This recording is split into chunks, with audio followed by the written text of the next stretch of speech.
Hampir semua musuh Orde Baru selalu disebut PKI.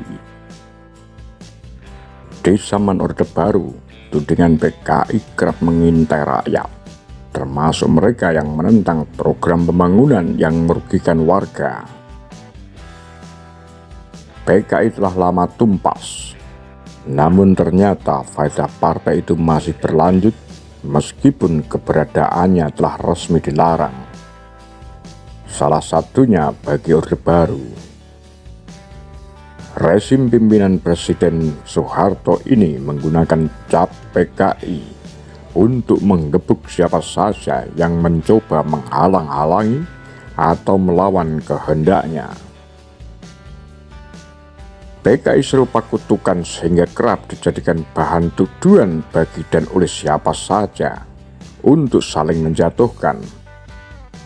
Barang siapa yang dicap PKI sama dengan orang yang paling jahat di dunia, kata Soekarjo Wilardjito dalam Mereka Menodong Bung Karno, kesaksian seorang pengawal presiden.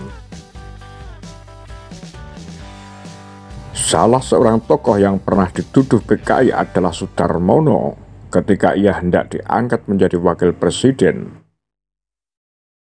Ia diserang oleh sejumlah jenderal yang menghendaki Tri Sutrisno menjadi pendamping Soeharto.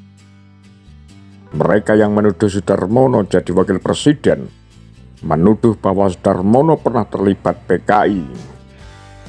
Tulis Retnowati Abdul Ghani Knap dalam Soeharto, The Life and the Legacy of Indonesia's Second President. Namun karena Soeharto tidak percaya dengan isu itu, maka Sudarmono pun tetap diangkat jadi wakil presiden. Atau hal ini bisa jadi hanya strategi Soeharto untuk membackup pendampingnya. Bagi Soeharto, setia saja tidak cukup. Wakil presiden harus menjadi seseorang yang mempunyai kelemahan agar terus bergantung kepadanya, atau agar tidak berbuat macam-macam. Tudingan PKI inilah yang barangkali menjadi kelemahan Sudarmono, sehingga ia sangat berhati-hati dalam mendampingi Presiden Soeharto. Orang dengan cap PKI adalah orang-orang yang tidak bersih lingkungan, yang hidupnya dijamin akan sulit.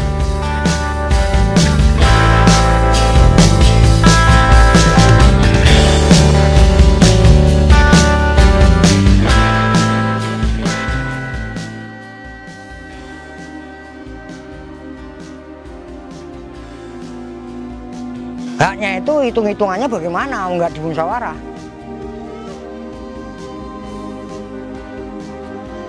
Kalau mau caranya gimana? Harapan saya keringkan dulu.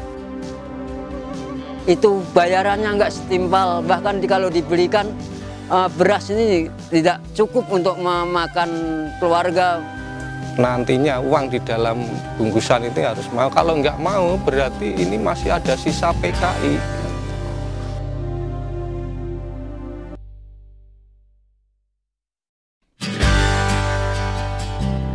Orde Baru menyingkirkan orang-orang seperti ini dari lingkungan pemerintahan. Cap PKI tak selamanya hanya dibebankan kepada mereka yang punya pengalaman atau keluarga terkait dengan PKI dan sejumlah underbonya. Sopir-sopir truk yang tidak mau dipungli di jembatan timbang dituding sebagai PKI. Sejumlah warga masyarakat yang tidak mau digusur dari tempat tinggalnya dicap PKI. Catat S.T. Kartono dalam Menabur Benih Keteladanan, kumpulan isi seorang guru. Itu pemerintah itu melakukan kekerasan terhadap masyarakat, ya. Berbagai aparat negara yang diturunkan untuk memaksa rakyat. Rakyat ini tahu bahwa tanah tersebut itu tanah warisan dari nenek moyang. Saya merasakan lah bagaimana wong saya itu menjaga orang tua di rumah, ya otomatis kalau orang tua saya tinggal lari, ya bapak saya mati ketakutan karena petugas itu banyak. hampir seluruh Kodam atau Kapolda itu turun tangan semua gitu. Pak Parno, apakah Bapak dulu memperoleh ganti rugi dari pemerintah? Ini kalau masalah ganti rugi itu maunya masyarakat itu mari kita dimusyawarah baik-baik bersama gitu ya. Nah, dari pihak panitia pengadaan tanah itu tidak bisa melakukan musyawarah.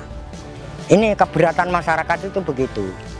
Yang akhirnya SK Gubernur yang disodor-sodorkan ke masyarakat ditolak oleh masyarakat. Yang akhirnya uang tersebut dititipkan di konsenasi di Pengadilan Negeri Boyolali.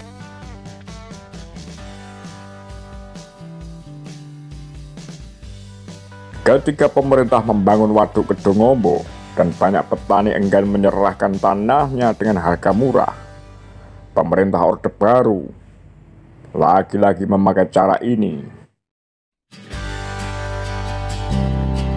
Di Kedungombo ini, petani yang membangkang untuk menyerahkan tanahnya dicap sebagai PKI dengan cara diberi kode ET di KTP mereka. Padahal mereka adalah petani yang sejak lama bersih dari identitas seperti itu. Tulis Ikrar Nusa Bakti dalam militer dan politik kekerasan Orde Baru Soeharto di belakang peristiwa 27 Juli. Setelah waduk itu diresmikan, Presiden Soeharto mengatakan dirinya memahami bahwa warga yang tidak mau menerima pembangunan Waduk Kedungombo disusupi oleh komunis.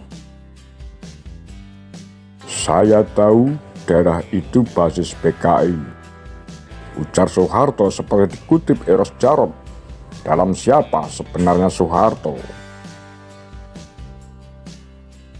Tidak hanya kasus Waduk Kedungombo, para penentang SD Impres pun dicap PKI seperti disebut Darmaning Tias dalam pendidikan yang memiskinkan.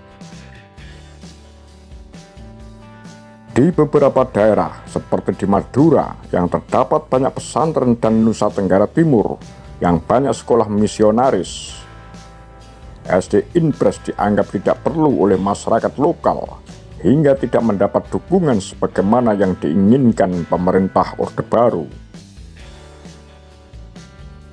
Menjelang kekuasaan Soeharto berakhir, tepatnya pada 1996-1998, sekelompok anak muda yang tergabung dalam Partai Rakyat Demokratik (PRD) juga tak luput dari cap PKI. PRD yang dulu dipimpin oleh Budiman Sujatmiko kini mapan di Partai Demokrasi Indonesia Perjuangan (PDIP), adalah partai yang paling dimusuhi Orde Baru. Yayasan Lembaga Bantuan Hukum Indonesia YLBHI dalam 1996, Tahun Kekerasan, Potret Pelanggaran HAM di Indonesia, menyebut para pejabat pemerintah memakai dalih bahwa struktur serta metode gerakan PRD identik dengan PKI. Kepala Staf Sosial Politik ABRI, Letnan Jenderal Sarwan Hamid, kerap mengatakan bahwa sebagian besar anggota PRD adalah anak-anak ex-PKI. Tak lupa, Sarwan melengkapi tuduhannya dengan menyebut ayah Budiman adalah bekas anggota PKI. Seperti disebut Wilson dalam Dunia di Balik Jeruji. Kesaksian perlawanan. Orang tua Budiman pernah didatangi aparat keamanan dari Korem Bogor agar tidak menggugat Sarwan Hamid ke pengadilan atas pencemaran nama baik. Belakangan terbukti bahwa tuduhan Sarwan Hamid itu hanya isapan jempol. Baru-baru ini, setelah demonstrasi menolak Omnibus Law yang diwarnai kericuan di beberapa kota, di Jakarta beredar spanduk bertuliskan anarkis sama dengan PKI. Spanduk ini jelas menyudutkan para demonstran agar dibenci masyarakat yang masih dihantui PKI.